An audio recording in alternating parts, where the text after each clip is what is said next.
The Deebo Samuel drama saga is so interesting because oh my goodness, he took this up to DEFCON 11 real early. And in freaking April, he's like, I don't have a contract yet. I'm out.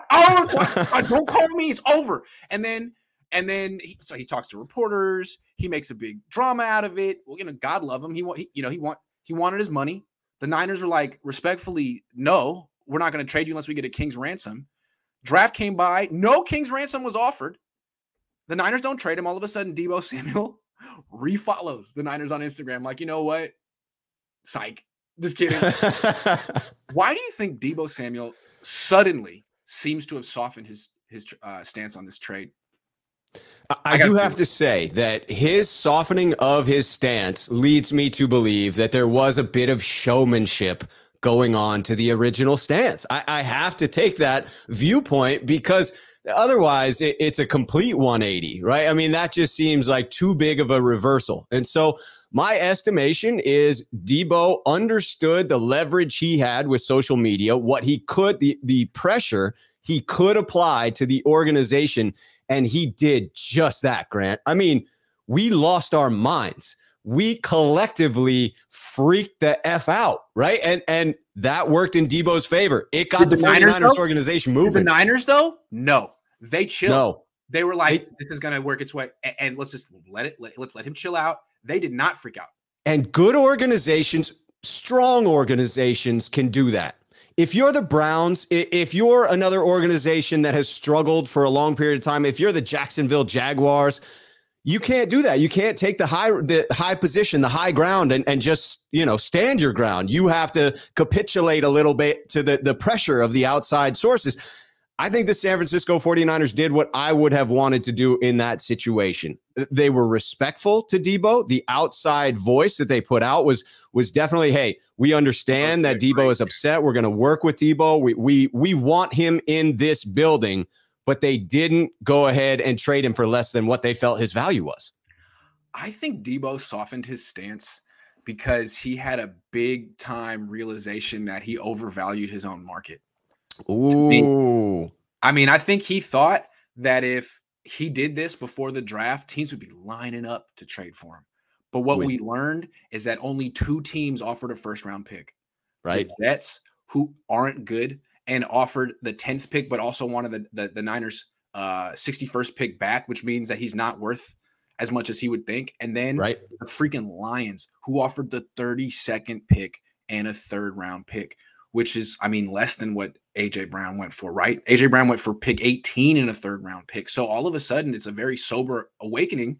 It's a sobering awakening. Like, wow, not only do the Niners not look at me the way I want to be looked at, but the rest of the league agrees with the 49ers. Maybe I don't have any leverage here. Maybe I should just make up with the 49ers and do it, Maybe this is the best option after all. Maybe I really don't have these options I thought I did. Yeah, I certainly agree that he lost his leverage as soon as the 49ers didn't bite. As soon as they held on to him, I mean, they have that contractual leverage over Deebo Samuel. There's just no two ways about it. He can definitely fight against it, but it's an uphill battle from here on out. And I would say that you're correct, and he probably had a little bit of a realization around his value throughout the rest of the league, and in looking at the contract that A.J. Brown did get after being traded to the Eagles. Has to be a little bit of a reality check as to what he might expect himself. And so you would think it benefited him to come back to the table now that he knows he's got to negotiate with the San Francisco 49ers, and there's no brighter idea of, well, maybe a team like Miami, maybe somewhere I want to play. No, Detroit and New York. Those could have been brutal places to end up. Maybe New York turns things around, but it seems like a long road to hoe in Detroit. So, I would guess that he had a bit of a wake-up call. Like, wow, I'm not going to end up going to the Dolphins. I'm not going to end up going to the Texans. This is probably the best place for me. Maybe I should mend these fences. I think that's what's happening, and I think if the Niners are probably more than eager, great. But I think what's interesting is I want to know, did Deebo actually accomplish anything here? Did his price go up, or did the Niners just sit there and say, well, when we do negotiate, that was very immature, Deebo. We were not impressed. We were not impressed by how you handled this offseason. So now, I don't know. I just wonder, did his price go up? Did his price go down? It might have just stayed the same. How about that? Maybe this was just a bunch of sound and fury signifying nothing. Right. I mean, that is entirely possible. My gut says that he did negotiate up a bit. I think that it worked. There was significant pressure. I see the 49ers having to have reached out to initially mend those fences because they couldn't have gone into the draft unsure of where Deebo was. They had to get some sense from him that it was not going to go nuclear if they held on to him. So my guess is that, again, they would have had to sort of capitulate on some of that and come to him with flowers in hand, if you will. Final thought on this.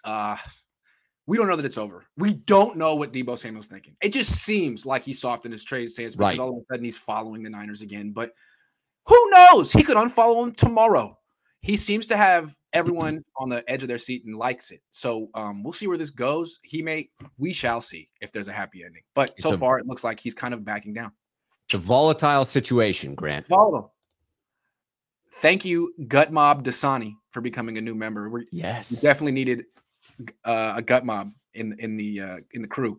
Aaron says, if Jimmy stays, what if Kyle uses the dual quarterback offense with Jimmy and Trey, especially since Trey had a full year to learn the playbook? Yeah, man, because Jimmy's a real asset in that. What would Trey? Would Trey just play a running back in that point, or would you just have two balls in the field? How do you do two quarterbacks on the same field at the same time? Especially after Kyle Shanahan. Yeah, he has it. No, I have it. No, he has it.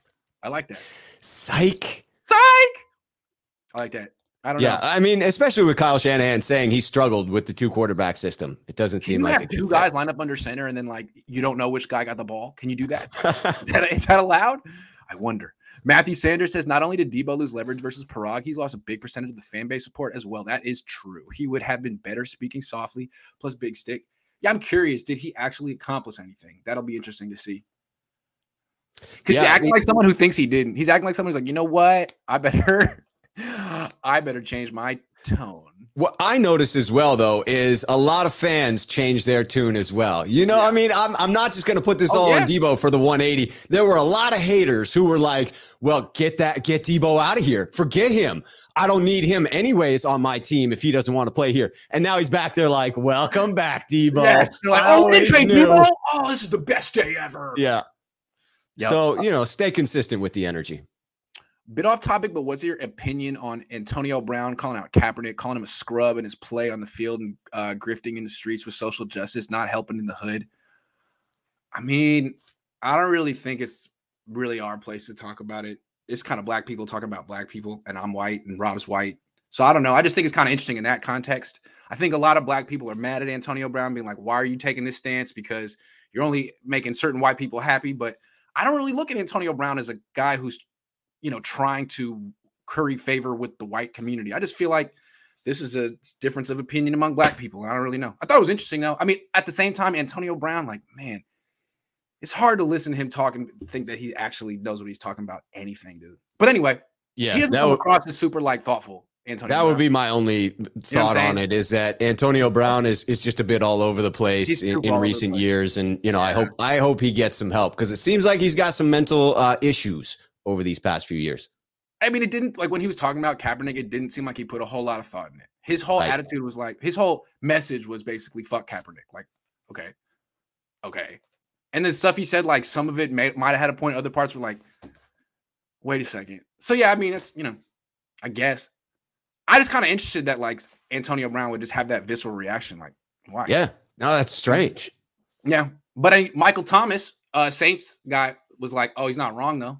So that's interesting. It seems like there's almost this difference of opinion inside a community that I'm not inside of. So I'm just an outsider being like, oh, okay. Because I think a lot of people have sort of felt that way about Kaepernick.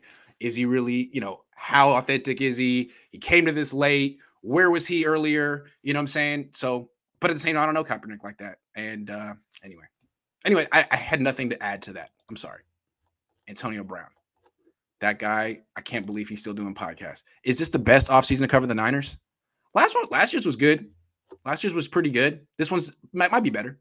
I think it's pretty good. Yeah, I have to give it a 9. It's pretty crazy to go back-to-back off seasons with so much drama.